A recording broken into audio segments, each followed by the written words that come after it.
哇！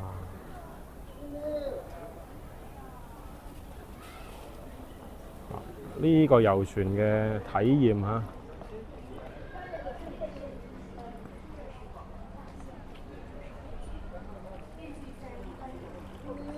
嗱，體驗咁拉滿啊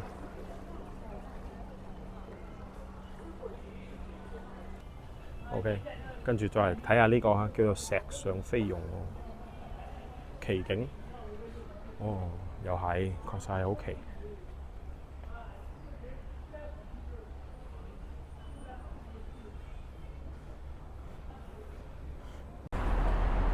好啦，各位觀眾大家好啊！而家咧係4:48啊！嗱，接住上一集嘅內容咧，咁啊，我哋行咗出嚟荔灣湖嘅外邊。咁咧今日咧打算咧就行一行呢一個荔枝灣涌景區啊！咁啊，接住上期嘅內容繼續去睇。咁咧我見到咧靠近呢一個黃沙大道呢邊咧多咗一座寺廟喎。咁啊，過嚟睇睇啦，原來咧係福聖庵啊！以前嘅福聖庵咧係喺18浦路嘅塘房直街嘅，咁而家冇咗噶啦。跟住咧就2024年嘅時候咧，就喺荔灣湖靠近呢一個如意坊位置呢度咧，就重新起咗個福聖庵，同埋咧好犀利嘅點係乜嘢咧？嗱，唔知道大家咧有冇睇得到啊？通過鏡頭呢邊咧，我放大少少俾大家睇。嗱，呢度有一尊四面佛喎，係啦。點解會有尊四面佛喺度呢？嗱，啱先咧，我睇咗下呢一個咧係葉選平啊，先生97年嘅時候咧，由外國友人咧轉贈俾佢嘅。咁我記得咧，以前呢尊四面佛咧，其實係放喺荔枝灣涌景區裏邊嘅某一個地方嘅。咁而家咧就轉移咗過嚟福聖庵呢邊啦。咁啊呢個應該係有好長歷史嘅一個寺廟啦。咁啊由原先嘅18浦塘房直街咧就搬咗過嚟呢度啦。新簇簇喎跟住如果大家有興趣咧，喺邊路過咧都可以過嚟睇下嘅。尤其係嗰尊四面佛咧，我印象非常深刻，因為咧細個即係話去，都冇講細個啦，可能講緊喺12年、13年嗰段時間啦，咁咧成日都會喺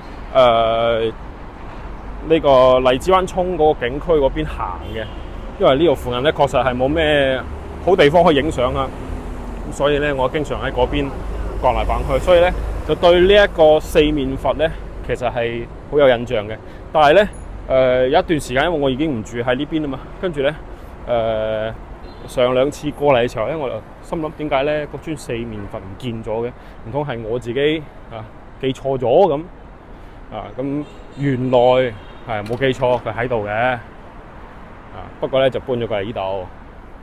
唔知道有冇觀眾睇過呢尊四面佛啦？以前咧佢就係喺荔枝灣涌，而家咧有個博物館喺嗰度，就喺嗰個博物館門前大概嗰忽位置到啦。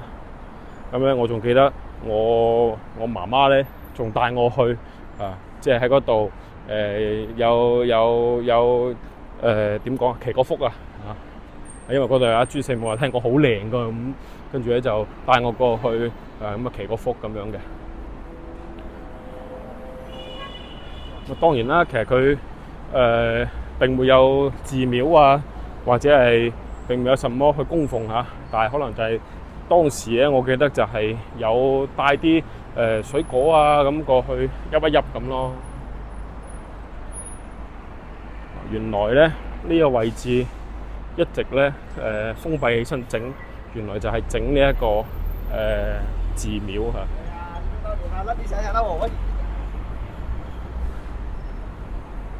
冇啦，依個位置咧，其實我而家行緊咧係喺呢一個叫做黃沙大道上邊嗱，對面咧就係一個叫港物創客園啦。以前咧就賣音響即係相關嘅一啲零配件啦咁細個咧有時都會經過想入去，但係咧裏邊咧太複雜啦，咁咧所以就冇入過去。咁而家咧做音響啊、做 Hi-Fi 啊嗰啲嘢咧，生意唔好做噶啦。咁所以咧就而家變咗做乾果生意嚇，睇起身係咁嘅意思啦。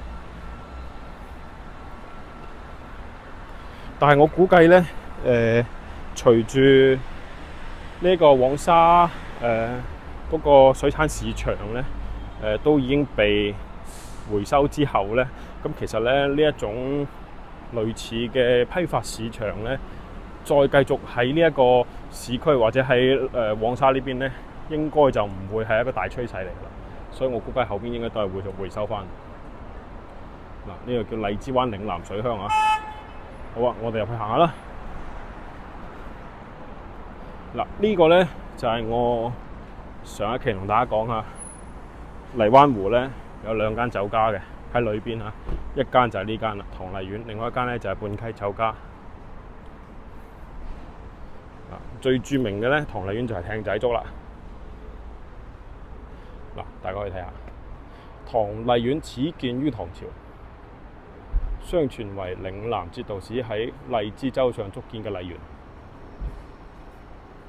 私家園林啊，而家咧變咗園林酒家。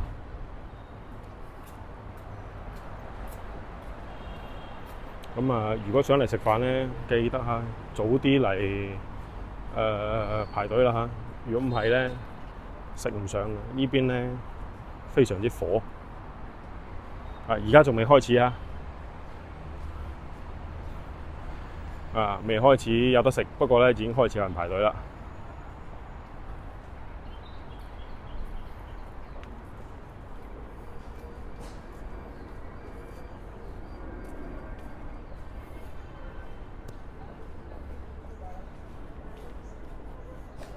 佢呢邊咧有一個比較特色嘅用餐體驗就係咩咧？就係咧你可以選擇嚇喺呢啲艇仔上面食飯嘅。即係你可以理解為咧艇仔咧就係佢哋嘅包廂。嗱，我影俾大家睇下呢種啊，紅頂呢種啊。嗱，呢啲咧就係包廂嚟啊，裏邊咧有空調嘅喎。唔好睇少佢啊！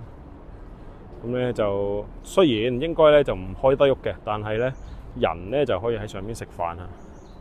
咁都幾特別嘅一個體驗嚟嘅。如果有興趣嘅話咧，大家翻嚟旅遊咧可以試下。不過咧應該係要提前訂㗎。不過我自己冇試過坐入去啊，我唔知道具體情況係點。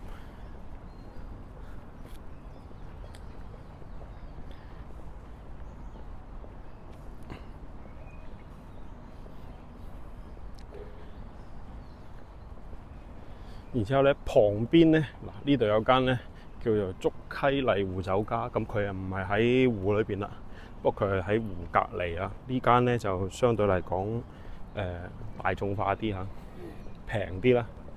咁真係講得上係園林酒家嘅，就只有半溪啦，同埋呢個唐麗苑啦咁樣嘅。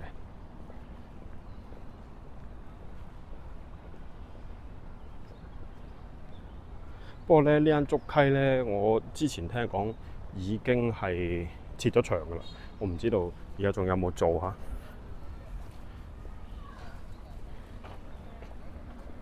印象中應該係已經撤場啦。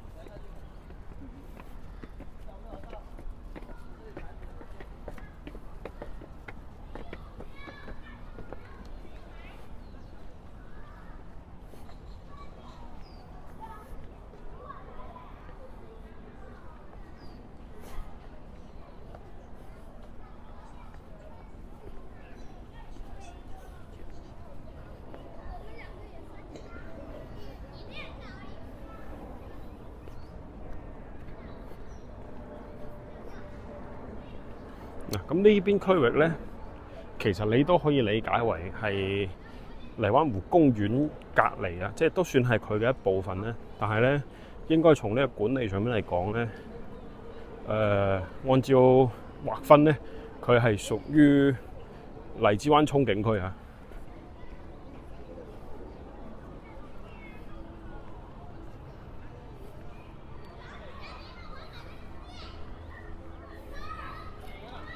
不過咧其實就冇分咁多噶啦。如果嚟都嚟得啦，咁肯定係兩個地方一齊行晒佢，因為其實咧冇咩太大嘅一個物理嘅間隔嚇。基本上都黐埋一齊。幾個地方啊嚇，荔灣湖、荔枝灣涌、永慶坊、泮塘五約4個地方嚇。但係咧，可能你要行晒咧，應該就要大概一日左右啦，由朝早行到夜晚黑啦，應該都行得晒嘅。咁呢度咧，其實雖然話係分開嘅幾個地方，但係咧，其實佢嘅面積唔細㗎嚇。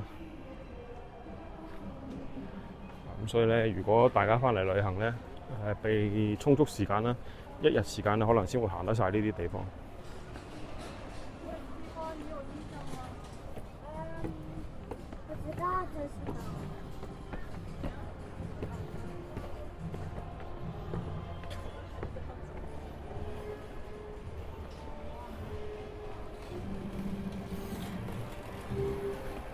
即係比較合理嘅呢一個行程規劃咧，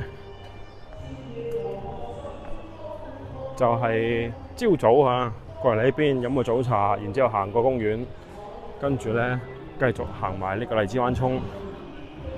行完之後咧，中午咧可以呢邊度食飯食個雲吞麵也好西關當地小食也好啊。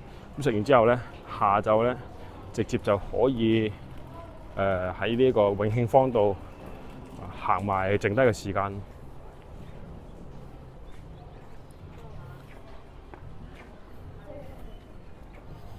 咁大概咧一整日就可以基本上遊晒呢邊所有嘅地方。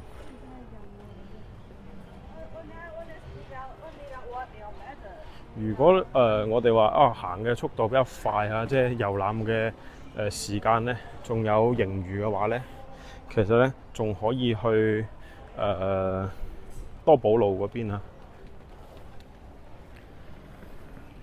耀和大街嗰邊啲大屋咧，我哋之前都拍過。其實咧，我覺得都好有必要咧去睇睇都係好值得去睇嘅。嗱，我哋而家咧下邊呢條咧就係荔枝灣涌啦。以前咧荔枝灣涌咧係冚埋嘅咁咧我聽老一輩講咧，就話咧以前呢度咧屬於係臭河涌啦，咁所以咧有一段時間咧係冚埋佢。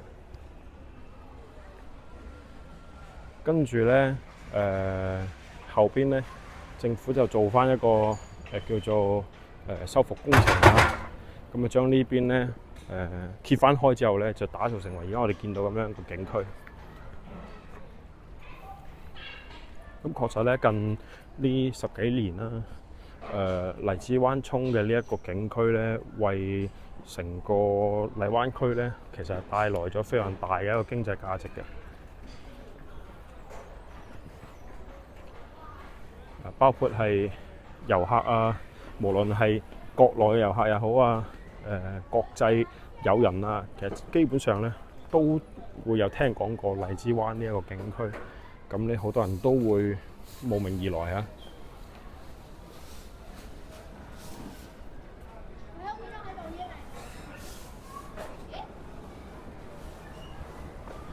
所以咧，我覺得呢度大家咧即係有時間返到嚟廣州咧，一定要過嚟嘅。呢度叫做小畫坊齋文物單位睇睇小畫坊齋。落成於光緒年喎，哇！主人叫做黃景堂，商辦廣東粵漢鐵路有限公司首任副主席，廣州寶路運同佢牽頭嘅。就係我哋眼前嘅呢一棟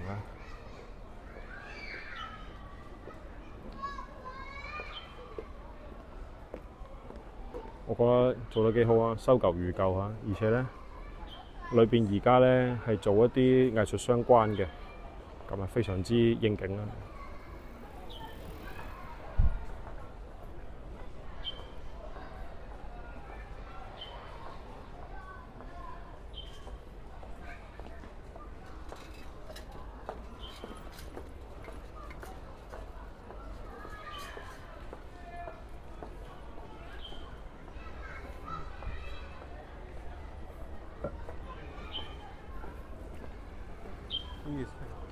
嗱，然後咧對面呢個位置咧有一個荔枝灣嘅粵劇大戲台啊，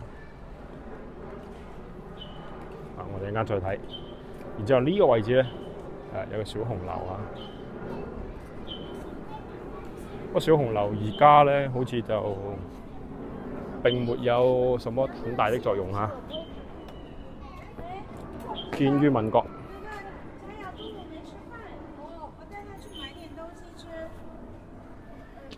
據說該樓房原為一潘氏染布坊老闆邀請德國設計師設計並建造啊！哦，犀利啊！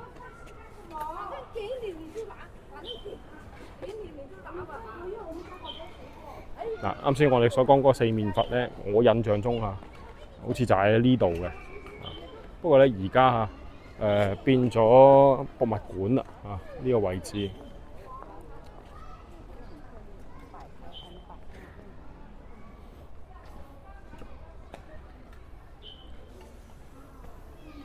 而家係變咗博物館啦，亦都係呢個蔣光乃嘅舊居嚇。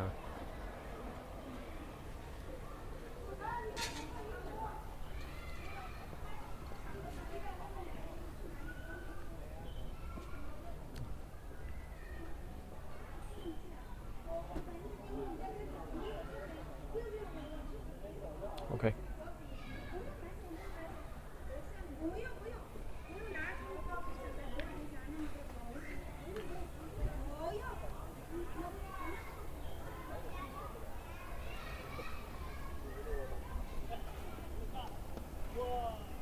哇！唔知大家睇唔睇到啊？放大啲先，俾大家睇下。有好心人呢喺度餵緊貓貓嚇。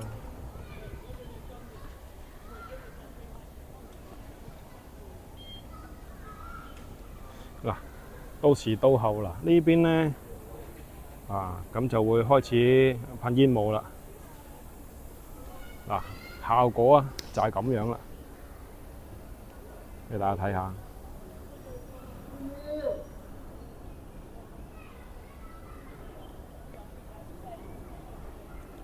嗱，到咩時候呢？就係呢，有荔枝灣涌嘅遊船過嚟，咁我哋咧就會見到呢一個煙霧特效啦。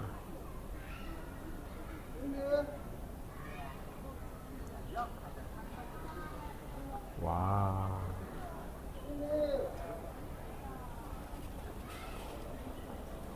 呢個遊船嘅體驗嚇，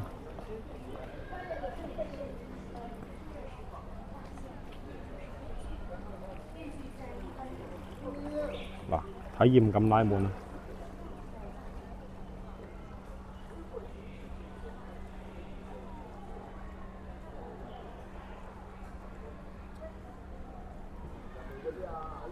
哇，係彷彿置身於夢境之中一樣嚇。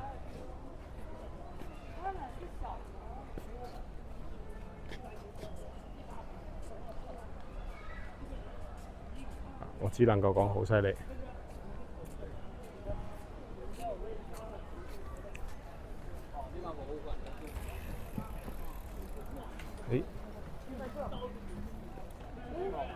呢度有兩個街友啊！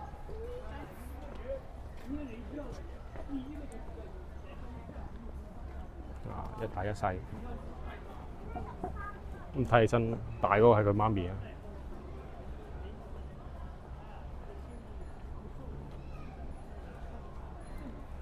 好得意啊！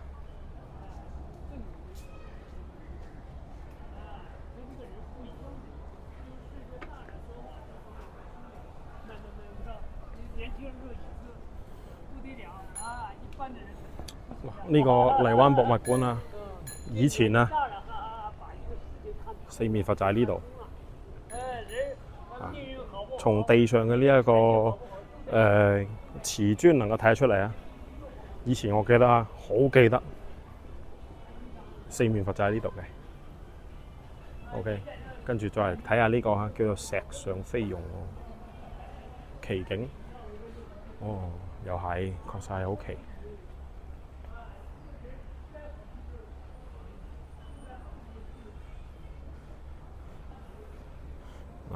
下邊咧有金魚啦，有烏龜啦，仲有蓮花啦。呢度咧呢個荔灣博物館咧，冇記錯好似係5蚊雞門票啊。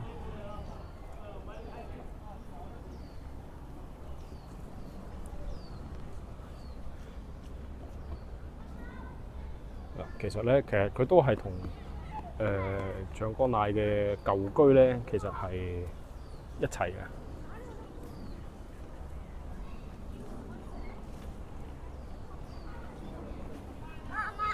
唔知有冇記錯啊？係5蚊雞啊！我冇記錯嘅話係。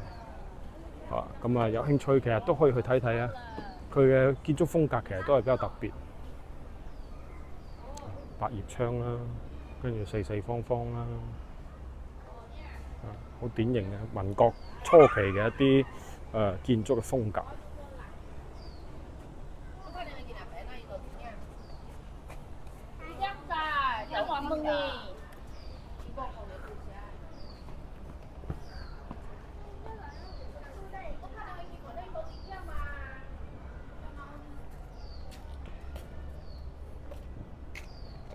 呢邊咧應該都係㗎，包含在內。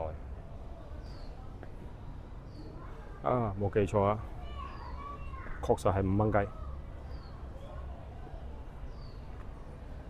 呢個係陳年伯嘅舊居。咁所有嘅呢啲舊而家都變成咗博物館啦。咁其實好抵啊，我覺得5蚊雞咧，由3、4個館啊。佢話呢個係屬於係4展區。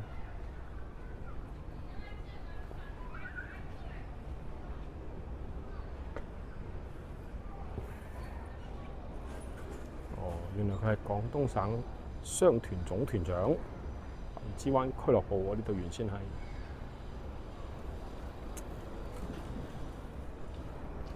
犀利。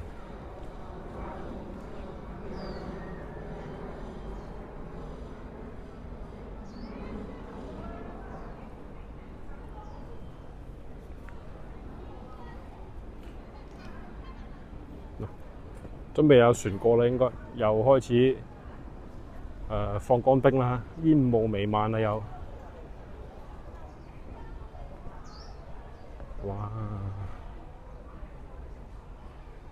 哇！呢個遊船就唔平㗎嚇，因為其實佢係可以去到永慶坊嘅，咁所以咧呢個遊船嘅其實佢嘅成個路線啦，相對比較長啲。咁一啲都唔平嘅。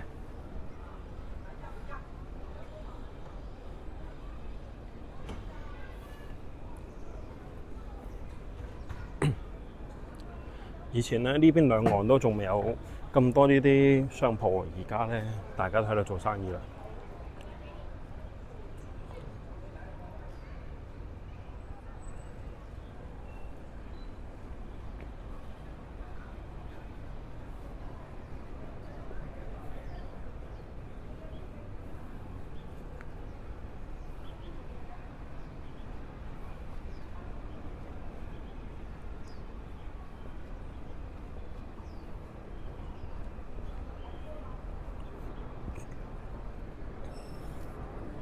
呢度有間咖啡店啊，幾靚喎，灣畔，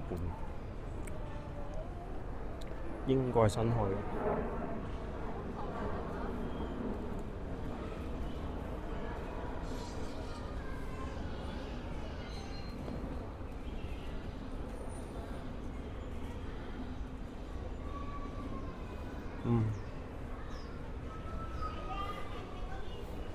果然啦，船嚟啦。嗱，運氣好嘅話咧，咁啊一家人啊可以包個船啦。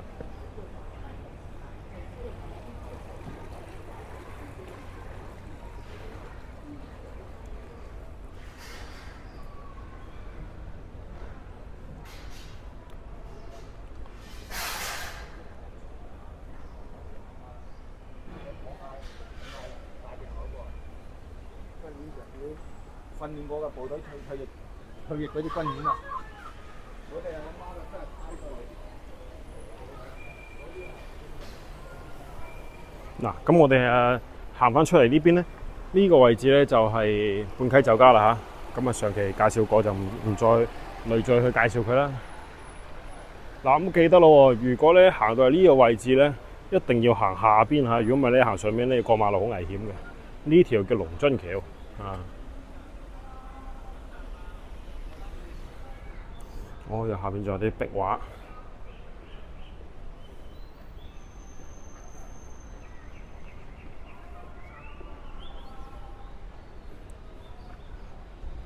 咁啊，出翻嚟呢邊咧，嗱一陣間我哋行翻上去啊，跟住咧就會見到文塔啦。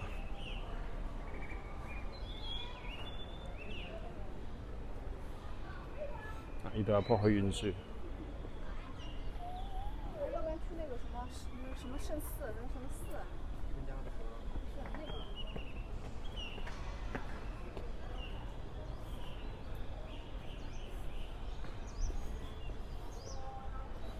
个。嗱，哇，好靚啊！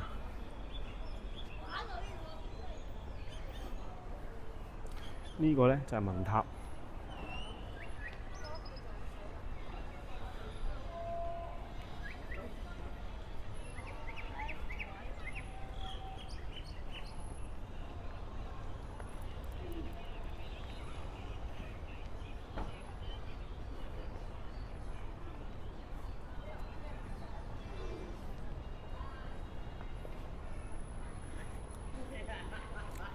好嗱，呢個咧就係荔枝灣涌嘅一個最著名嘅位置啦，就係呢個叫做雲津閣嘅文塔啊，同埋隔離嘅呢一棵許願樹，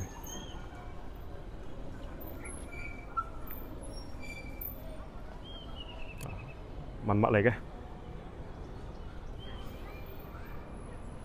咁啊，應該咧，我見到門口有啲人咧放嘅供品喺度咧。文塔啊，肯定係求學業進步啊，仕途亨達啊咁樣啦嚇。咁肯定係家長咧，咁啊帶小朋友過嚟祈福啦。跟住咧，隔離亦都係有許願樹啦。今日咧人唔算太多啊。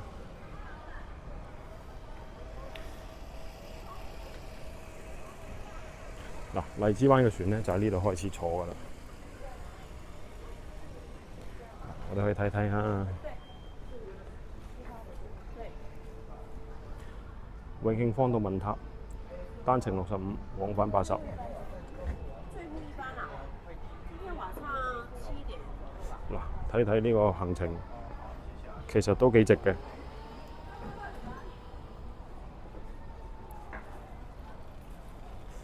成個線路因為佢好長啦，所以咧，我覺得其實都第一次過嚟嘅話咧，真係可以過嚟坐一坐遊船啦。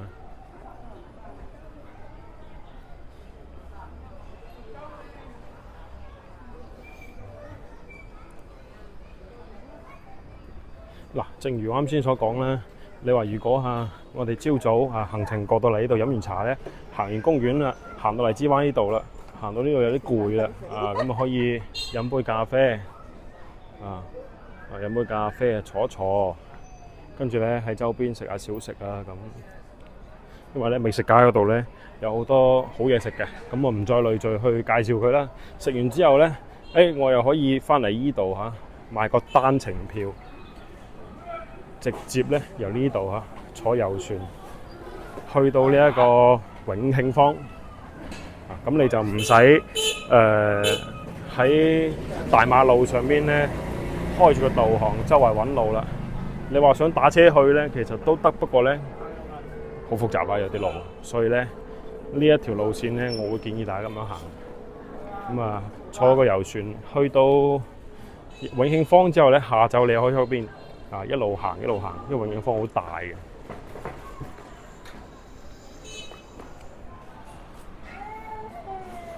啊，行完之後咧，咁你可以睇住個時間啦。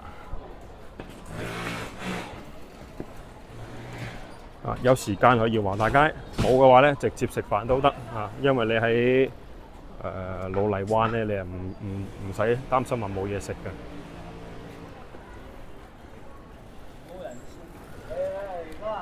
好啦，嗱，